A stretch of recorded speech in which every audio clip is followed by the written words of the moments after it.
to Faris Podcast, where we explore the rich cultural heritage of Indonesia.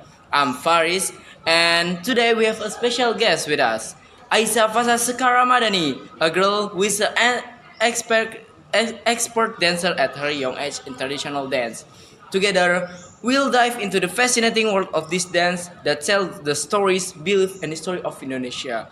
And here we go. Welcome, Aisyah. Yo, thank you very much for inviting me. I'm very happy to inviting to this podcast. I'm excited to share my experience with you. How was your day? My day is very beautiful, even though I'm tired after practicing dance. I'm still enthusiastic.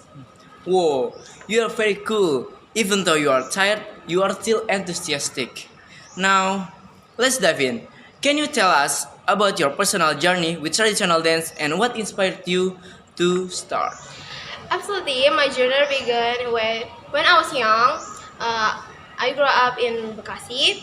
I was captivated by traditional dance performed during local festival.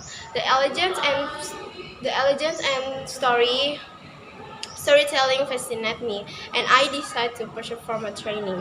The blend of cultural heritage and personal expression in this dance drew me in. That sounds incredible. Now, can you give our listener an overview how diverse Indonesian traditional dance are? Of course, Indonesia is incredible diverse with over 1,700 and more than 300 ethnic groups. Each region has its own unique set of traditional dance, reflecting the local culture, history, and spiritual belief. For example, Japanese dance like Srimpi and Budaya uh, are very fun and are usually performed in royal courts, while Balinese dance like Barong, Kecak are more vibrant and energetic, often depicting stories from Hindu epic.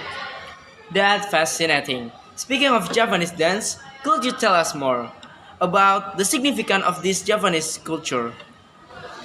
Of course, Japanese dance, particularly those from Yogyakarta and Surakarta, are deeply rooted in the culture of the Japanese royal court.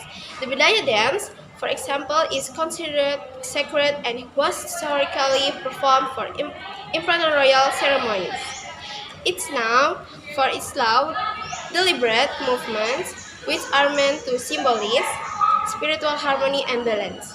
The dance is accompanied by a gamelan orchestra which adds to its serene and meditative atmosphere.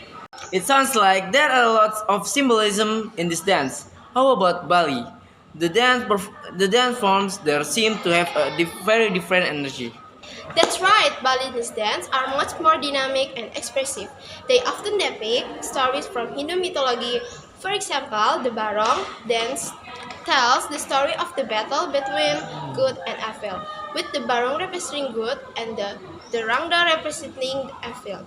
The Kecak dance, which is one of the most famous, is unique because it involves a large group of men sitting in a circle, chanting Chak, while the dancer in the middle performs scenes from the Ramayana. The energy in Bali dance is palpable and it's a key part of Balinese ceremonies and a festival.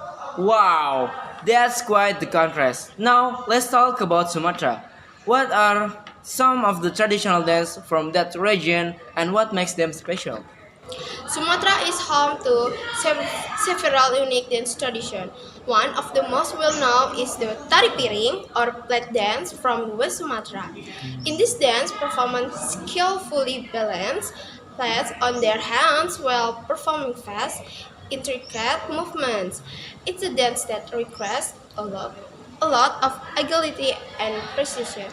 The plate symbolizes offerings to the gods, and the dance is often performed at celebrity events such as wedding as a way to bring blessing to the occasion.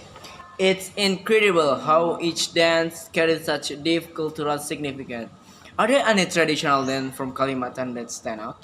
Absolutely, one of the most distinctive distinctive dance from Kalimantan is the Hudok dance, performed by the Dayak people. The Hudok dance is a ritual dance usually performed to ask for a bounty harvest and to ward off evil spirit. The dancers wear elaborate masks and costumes that represent ancestral spirit and animals. It's a powerful dance that connects the community with the spiritual world, and it's usually performed during the rice planting and harvesting season. Wow, it's amazing to see how these dances are not just performed but are deeply woven into the fabric of daily life and spirituality. How do you see the traditional dance Indonesian evolving in the modern era?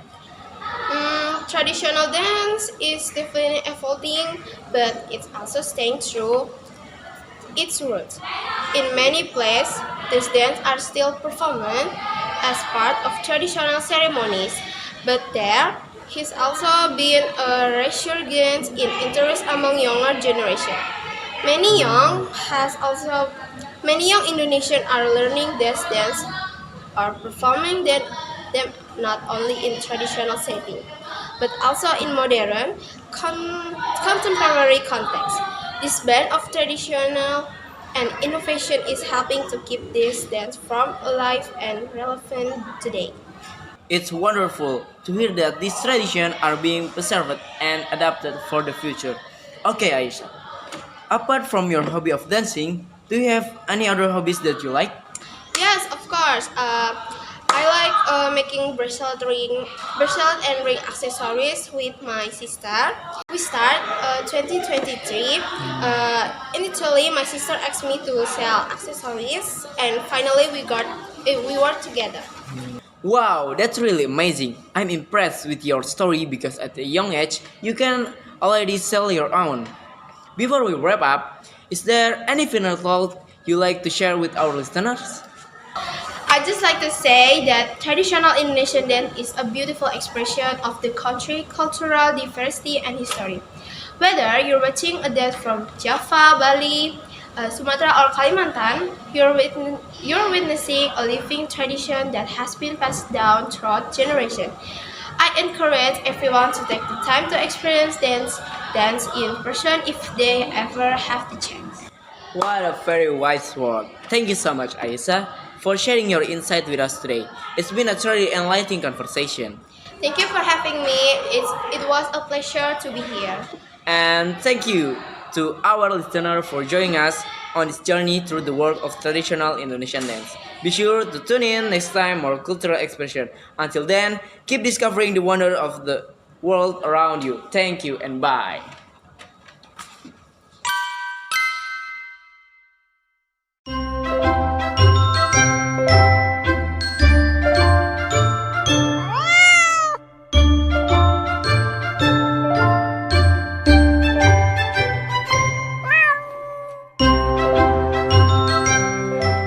Flashback.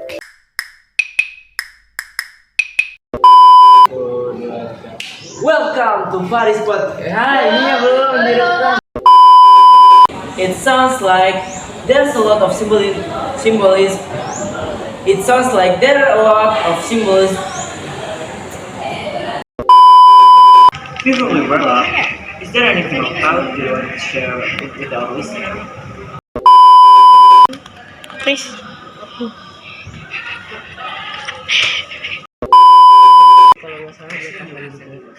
Ya udah tahan. Thank you to our listeners. Pakai apa? Pakai sabun. Yes. Behind the scene capek. HP saya tahu nggak Bu? HP saya itu udah contoh gini Bu. Bang, udah kuat bang.